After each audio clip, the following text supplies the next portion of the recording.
नमस्कार, मी भाग्यश्री पाठक.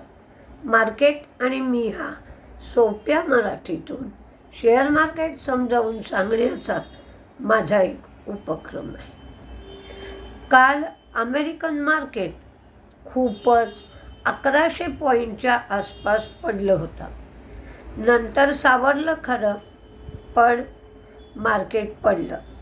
मार्केट पडण्याचं कारण म्हणजे ट्रम्पनी पॉवेलचा राग करायला सुरुवात केली आहे. आपल्या मराठी भाषेसारखं बोलायचं का तर ट्रम्पना सपोर्ट करण्यासाठी पॉवेलनी रेट कट करावा असं त्यांचं मत होतं. पण रेट कट हा कुणाच्या मर्जीसाठी नाही केला जात. रेट कटसाठी तसा डेटा आवश्यक आहे आणि तो तसा डेटा नाही आहे. जेवढी महागाई कमी व्हायला हवी तेवढी महागाई कमी झालेली दिसत नाही आहे. त्यामुळे पॉवेलना जे साधारण संकेत असतात, डेटा कसा असायला पाहिजे रेट कट करण्यासाठी, तसा डेटा मिळत नाही आहे म्हणून ते रेट कट करत नाही आहेत. पण यांना वाटतं आहे की आपल्याला सपोर्ट करत नाही आहे, तर पॉवेलना कसं काढून टाकता येईल. खरं तर त्यांच्या कायद्यानुसार ते पॉवेलना काढून टाकू शकत नाही. मग काही त्यांच्या वाटेत अडचणी निर्माण करता येतील का, हा सगळा घाट घातला जातोय. व्हिएतनाम, थायलंड, कंबोडिया, मलेशिया यांच्यावर आधी टॅक्स आहेच. त्यांना आणखीन टॅक्स लावला जातोय. अमेरिकेतल्या मंदीला पॉवेलच जबाबदार आहेत असं त्यांना वाटतंय. पण त्याची आणखीन एक बाजू आहे की जसं आपण म्हणतो की चीनचं जे चलन आहे युआन, ते विश्वासपात्र नाही की ते त्यांना हवा तसा युआनच्या मूल्यामध्ये बदल करतात. तर तसं मग डॉलरमध्ये होईल आणि डॉलरचं मूल्य पण विश्वासपात्र राहणार नाही असं बाकीच्या सगळ्या देशांचं म्हणणं आहे. म्हणजे चलनाचं मूल्य हे निपक्षपाती असतं आणि त्याच्यावर अर्थव्यवस्थेचा तो एक आरसा असतो. तर तो तसं राहणार नाही असं सांगितलं गेलं आणि या सगळ्या दबाव तंत्रामुळे त्यांचं मार्केट पडलं आणि त्याच्यात टेस्ला, एनव्हिडिया हे शेअर पडलेच. आता भारताच्या बाबतीत बोलायचं झालं तर लिक्विडिटी पुरवण्यासाठी लिक्विडिटी कव्हरेज रेशो जो आहे त्याच्या नियमात RBI बदल करणार आहे आणि रन ऑफ रेटचे जे नियम होते ते सुद्धा ढिले केले. पण त्याचा परिणाम 1 एप्रिल 2026 पासून हे नियम लागू असल्यामुळे त्यावेळेला आपल्याला तो परिणाम अधिक प्रमाणात दिसेल. रन ऑफ रेट म्हणजे काय तर मोबाईलवरनं डिजिटल कुठल्याही गोष्टी वापरून जे डिपॉझिट्स बँकेमध्ये केली जातात किंवा त्यातून पैसे काढले जातात त्यावर लावले जाणारे चार्जेस ते 5% लावावेत असं पूर्वी होतं. आता ते 2.5% आणले आहेत. तर हा लिक्विडिटी कव्हरेज रेशोमध्ये बदल केल्यामुळे बँकांना लोन देण्यासाठी अधिकाधिक लिक्विडिटी उपलब्ध होईल असं एकंदरीत प्रमाणात दिसत आहे. त्याचबरोबर तिसरी गोष्ट म्हणजे सरकारने स्टीलच्या आयातीवर 12% सेफगार्ड ड्युटी लावली आहे आणि ही स्टीलची आयात चीन, व्हिएतनाम इथून अधिक प्रमाणात होती आहे. 200 दिवसासाठी ही सेफगार्ड ड्युटी लावली आहे आणि त्याचा परिणाम म्हणजे चांगलं होईल या सगळ्या कंपन्यांना. चांगला परिणाम steel authority of India, Tata steel, JSW steel JSPL अशा सगळ्या स्टील कंपन्यांवर होईल. म्हणजे hot coil, flat steel, pipe सगळ्या गोष्टींवर ही ड्युटी लावण्यात आली आहे. म्हणजे जे स्वस्तात स्टील व्हिएतनाम हे आपल्याकडे माल डंप करतात तो माल डंप होणार नाही. त्यांना 12.5% ॲडिशनल ड्युटी द्यावी लागेल. त्यामुळे या कंपन्यांना व्यवसाय करणं सोपं जाईल. आता रिझल्ट बघूया. महिंद्रा लॉजिस्टिक्स त्यांचा लॉस कमी झाला, रेव्हेन्यू वाढला, मार्जिन वाढलं. पिट्टी यांचं प्रॉफिट कमी झालं कारण टॅक्सचा कंपोनंट आहे त्याच्यामध्ये. रेव्हेन्यू वाढला, मार्जिन वाढलं. टाटा इन्व्हेस्टमेंटचं प्रॉफिट कमी झालं, रेव्हेन्यू वाढलं, मार्जिन कमी. हिमाद्री केमिकलचं प्रॉफिट वाढलं, रेव्हेन्यू कमी, मार्जिन वाढलं. अनंतराज यांचं प्रॉफिट वाढलं, रेव्हेन्यू वाढलं, मार्जिन मात्र फ्लॅट राहिलं. वेदांताचे जे प्रमोटर आहेत ट्विन स्टार होल्डिंग यांनी $530 मिलियन एवढं कर्ज घेणार आणि या कर्जातून वेदांता रिसोर्सेसचं कर्ज कमी करणार असं सांगितलं. पेटीएमने व्याजाचे दर कमी केले, ब्रोकरेज रेट बदलले. Coal India Jharkhand thermal power स्टेशनसाठी ultra super critical unit setup करण्यासाठी दामोदर व्हॅली कॉर्पोरेशन बरोबर नॉन बाइंडिंग ॲग्रीमेंट केलं.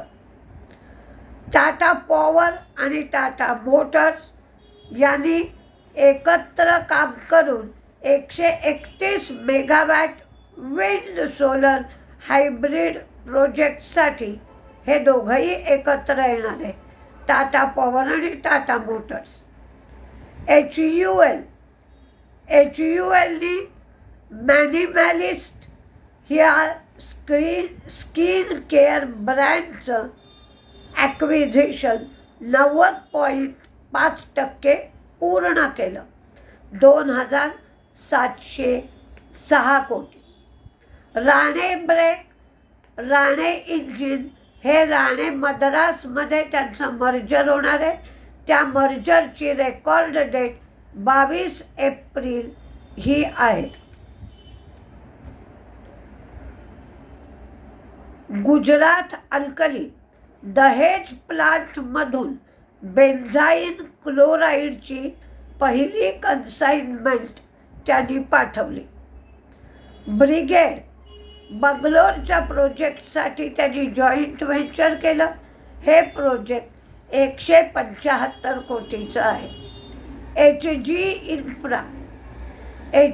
इन्फ्रा बॅटरी एनर्जी स्टोरेज सिस्टीमसाठी क्वालिफाईड बिडर म्हणून त्यांची निवड झाली आणि गुजरात ऊर्जा विकास निगमने त्यांना क्वालिफाईड बिडर म्हणून जाहीर केलं.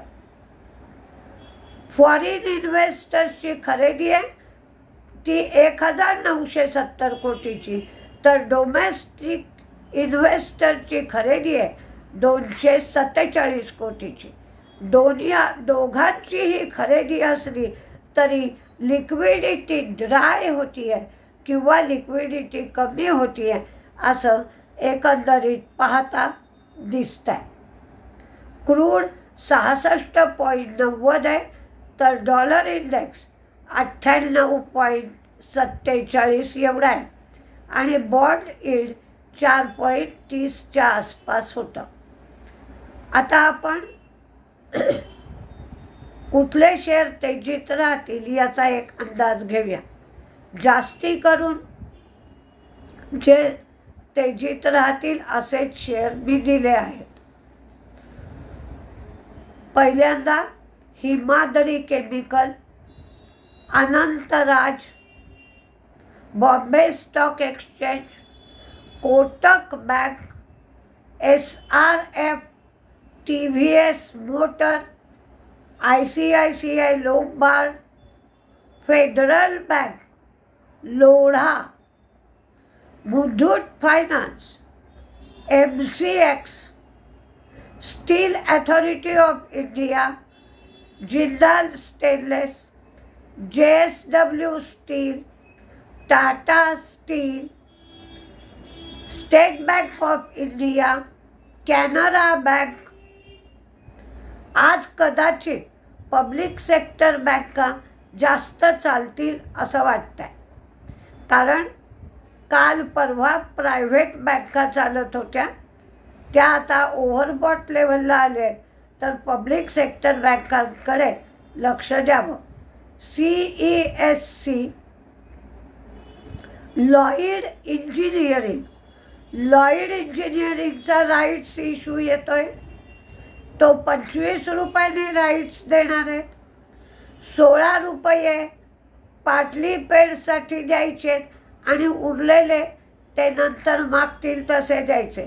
त्याची रेकॉर्ड डेट 28 एप्रिल ही आहे आणि 34 शेअरला 9 शेअर असा त्याचा रेशो आहे आणि ते 1000 कोटी रुपये राईट्स इश्यूमधून गोळा करणार आहे. म्हणून मी लॉईड इंजिनिअरिंग तेजीमध्ये राहील असं वाटलं म्हणून दिला. Balrampur Chini, Mahindra logistics, Coal India, IndiGo, Havells, Indian hotel, Escorts, Linde LINDE, Dishman pharma, Dishman कार्बोजेनला एक लायसन्स मिळालंय म्हणून या दोन्ही कंपन्या दिल्या आहेत. पित्ती रिझल्ट चांगला आहे. ब्रिगेड, इंडो एमाइन्स, लॉरेस लॅबमध्ये कप अँड हँडल पॅटर्न झालाय. 645च्या वर भाव गेला पाहिजे. NHPC, महिंद्रा लॉजिस्टिक्स, पॉलीकॅब, आलोक आणि अंबर. तर मंदीमध्ये जर अचानक मार्केट पडायला लागलं तर मॅरिको आणि बजाज ऑटो. तर बघूया आज काय काय होत आहे. जरा डोलायमान स्थिती आजची असू शकेल. येणाऱ्या बातम्या पण तशाच आहेत. तर त्या दृष्टीने मार्केट कदाचित आज व्होलटाईल राहील, कारण अमेरिकन मार्केट काल खूप आपटलं होतं. त्यामुळे जरा सावधगिरीने आज ट्रेड करा. म्हणजे एकंदर अंदाज बघता खूप तेजीत जाईल किंवा खूप मंदीत जाईल असं वाटत नाही. एक तेजी झाली तरी 200-250 पॉईंट तेजी, मंदी झाली तरी त्याच आसपास असं मार्केट दिवसभर राहील असं वाटतंय. पण वाटण्यावर अवलंबून काही नसतं. मार्केटची लहर जशी असेल तशी. आपण आपल्या अभ्यासावर काही विचार करतो. आपला शेवटी तो अभ्यास आहे. अभ्यासात काही चूक राहू शकते. त्या दृष्टीने तुम्ही पण तुमचा अभ्यास करत जा आणि तुम्ही निर्णय घ्या. बघूया काय काय होतंय. नमस्ते.